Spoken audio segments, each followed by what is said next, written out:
Praise the lord. నేటి వాక్యము కీర్తనల గ్రంథము 51వ అధ్యాయము 17వ వచనం. విరిగిన మనస్సే దేవునికిష్టమైన బలులు. దేవా, విరిగి నలిగిన హృదయమును నీవు అలక్ష్యము చేయవు. ఈ లోకములో తాము నిజమైన భక్తులమని భావించే అనేక మంది ప్రభువును సంతోషపరచుట కొరకు, వారి క్షేమము కొరకు, ఆశీర్వాదముల కొరకు దేవునికి అనేకములైన జంతు బలులు సమర్పిస్తుంటారు. అయితే హెబ్రీ గ్రంథములో చెప్పబడిన మాట ఏలయనగా ఎడ్ల యొక్కయు మేకల యొక్కయు రక్తము పాపములను తీసివేయుట అసాధ్యము.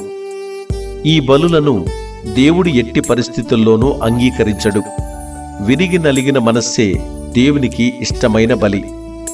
విరిగిన మనస్సు అంటే తాను చేసిన పాపములకు తన హృదయమునందు పశ్చాత్తాపము కలిగి క్షమించమని దీనత్వముతో ప్రభువును వేడుకునే అనుభవం. ఈ పశ్చాత్తాపమును దేవుడు చూచి సంతోషించి పాపములు కొట్టివేసి తన కృపను అనుగ్రహిస్తాడు. ఆయన ఇలా సెలవిస్తున్నాడు: నేను మహోన్నతమైన పరిశుద్ధ స్థలములో నివసించువాడను, అయినను వినయము గల వారి ప్రాణమును ఉజ్జీవింపజేయుటకును, నలిగిన వారి ప్రాణమును ఉజ్జీవింపజేయుటకును, వినయము గలవారి యొద్దను దీన మనస్సు గలవారి యొద్దను నివసించుచున్నాను. కనుక పాపములో పడి నశించిపోవచ్చున్న మనము ఇప్పుడైనను ఉపవాసముండి కన్నీరు విడుచుచు దుఃఖించుచు మనఃపూర్వకముగా ఆయన యొద్దకు వచ్చినప్పుడు తాను చేయనుద్దేశించిన కీడును చేయక కరుణా వాత్సల్యములు గలవాడును శాంతమూర్తియు అత్యంత కృపచూపు దేవుడై ఉన్నాడు.